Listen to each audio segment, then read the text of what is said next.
लिए मैं जवाब दूं। 2022 के पहले 22-23 तक बिहार के तमाम मदारिस में जो एफिलिएटेड मदारिस हैं जिनको गवर्नमेंट ऐड देती है उसमें कंप्यूटर और वाईफाई दिया गया है। और आज भी मैं जा रहा हूँ वही computer, IT, mobile repairing, vocational training, building कितनी बनी, कौन मदरसा किस ज़िला में प्राइम स्टेटस रखता है उसका लिस्ट बन रहा है। और जब भी मदरसा के में फंड आता है माइनॉरिटी वेलफेयर से तो उस मदरसे में जाता है। 75 मदारिस हमारे जो हैं वो सेलेक्टेड हैं। 15 मदारिस को हम लोग एयर टाइट रूम बना रहे हैं जहाँ पे सारी सिस्टम आधुनिक सिस्टम लगेगी, जिसमें black board, magnetic black board लगेगा। सारे काम हम लोग धीरे धीरे कर रहे हैं। बल्कि मैं तो ये कहूँगा कि 2005 के पहले कहाँ कुछ था। आप तो बहुत पुराने जर्नलिस्ट हैं। 2000 पहले इन शिक्षकों की सैलरी 1500 से 3000 था। आज नीतीश कुमार जी आए तो तकरीबन 60-70 हज़ार रुपया यहाँ पे हेडमास्टर की सैलरी हो गई है।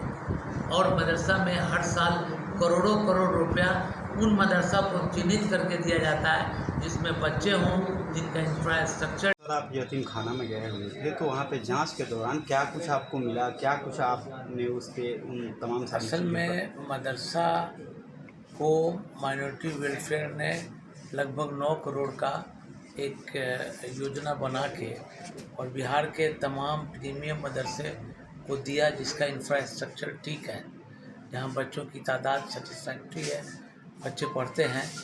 तो उसका रिपोर्ट हमें देना था यूसी। हम लोग वो लोग देंगे अपना यूसी, तो उसकी जांच मैं करने आया हूँ कि जो पैसे गए हैं वो सब सही जगह लगे या नहीं लगे या अनसेटिस्फैक्ट्री है कोई मैटर। तो आज यतीम खाना में हम गए थे बिटिया, उसमें कंप्यूटर सेक्शन एक्सेलेंट है और वहाँ पे कंप्यूटर लगा हुआ है, बच्चियाँ पढ़ रही थी। और उसमें एक लेडीज़ कोऑर्डिनेटर थी, उससे मेरी बातचीत हुई, काफ़ी अच्छे माहौल में बातचीत हुआ, क्या पढ़ाती हैं क्या नहीं पढ़ाती हैं। बल्कि आज उनका एग्ज़ाम भी हो रहा था उन तमाम बच्चियों का। टोटल 30 बच्चों का सीट था, एक बच्ची जो है वो एब्सेंट रही। 29 गर्ल्स जो है we are present for their internal assessment करने के लिए। और कंप्यूटर के बाद से उर्दू ट्रांसलेशन, अरबी से उर्दू के लिए जो होता है उसमें आज उनका कोई क्लास नहीं था। वहाँ पे एक अरबी टू इंग्लिश डिक्शनरी चाहिए जो मैं अपने प्रतिवेदन में लिख करके दूंगा। और कंप्यूटर का और हाउस इलेक्ट्रिकल का जो है वो भी लैब मैंने देखा है, वो एज वेल एज गुड, ठीक है, सारी चीज़ें वहाँ टेबल पे पड़ी हैं। लेकिन आज क्लास नहीं हुआ था क्योंकि आज वो लोग छुट्टी लिए थे और आज उन लोगों का कोई क्लास था या एग्ज़ाम था या रोस्टर में नहीं थे। लेकिन मिला जुला के सारी चीज़ें वहाँ मैंने देखा, सेटिस्फैक्ट्री है, बच्चे सब पढ़ रहे हैं, बच्चियाँ पढ़ रही हैं और जो पैसे आए हैं उसका खर्च भी ठीक ठाक हुआ है। अब उन लोगों से मैंने मदरसे के कागज़ जो है, भूमि का कागज़, मैनेजिंग कमेटी का कागज़, ये सब डिमांड किया हूँ। वो लोग मंडे को ला के देंगे तो फाइनल प्रतिवेदन बना के बेतिया यतीमखाना का मैं समाज जमा कर दूँगा। सर, जैसे कि तमाम तरीके जो चीज़ें हैं मदरसा को लेकर के बातें जो आती हैं सामने सर, अब आपको लगता है कि आने वाले समय में मदरसा में जो एजुकेशन क्वालिटी होगी वो पहले से काफ़ी हद तक बढ़िया होगी? बहुत अच्छी हो रही है। हम लोगों ने अपना सिलेबस को भी चेंज किया है।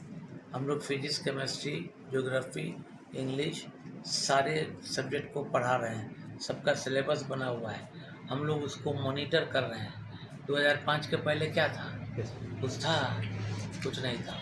हमारे नेता आदरणीय नीतीश कुमार जी जो बिहार के पूर्व सीएम हुए, उन्होंने मदरसे को आसमान की ऊंचाई पे ले गए और वो चाहते थे कि मदरसे के बच्चे भी पढ़ लिख करके तालीम याफ्ता बने। उसी लाइन ऑफ एक्शन पे वेलफेयर डिपार्टमेंट काम कर रहा है। मैग्नेटिक बोर्ड दिया जाएगा। 75 मदारिस को हम लोगों ने एडॉप्ट किया है पूरे बिहार में। 15 मदारिस को हम लोग जो है वो एयर प्रूफ साउंड प्रूफ हम लोगों ने उसको बनाया है रूम वोकेशनल ट्रेनिंग के लिए। और इस तरह से सरकार जो है वो बहुत तेज़ी के साथ माइनॉरिटी पे फोकस कर रही है और सरकार के साथ भी माइनॉरिटी है। तो बेतिया वासियों के लिए क्या संदेश दीजिएगा अभी जो चंपारण का दौरा हुआ आपका? बेतिया वासियों को मैं यही कहूँगा कि आधी रोटी खाइए, बच्चों को पढ़ाइए, अपने आने वाले जनरेशन को ठीक कीजिए। जो कोई कागज़ पे मदरसा चला रहा है, अगर सरप्राइज विजिट में पकड़ा जाएगा तो उसको सज़ा होगी, उसका एप्लीकेशन कैंसिल होगा। और जो मदरसे सही कागज़ पे हैं, ज़मीन पे काम कर रहे हैं, उन लोगों को और हम लोग अनुदान देंगे ताकि वो और अच्छे बच्चों को अपने इंस्टीट्यूशन से निकालें, देश की सेवा करें।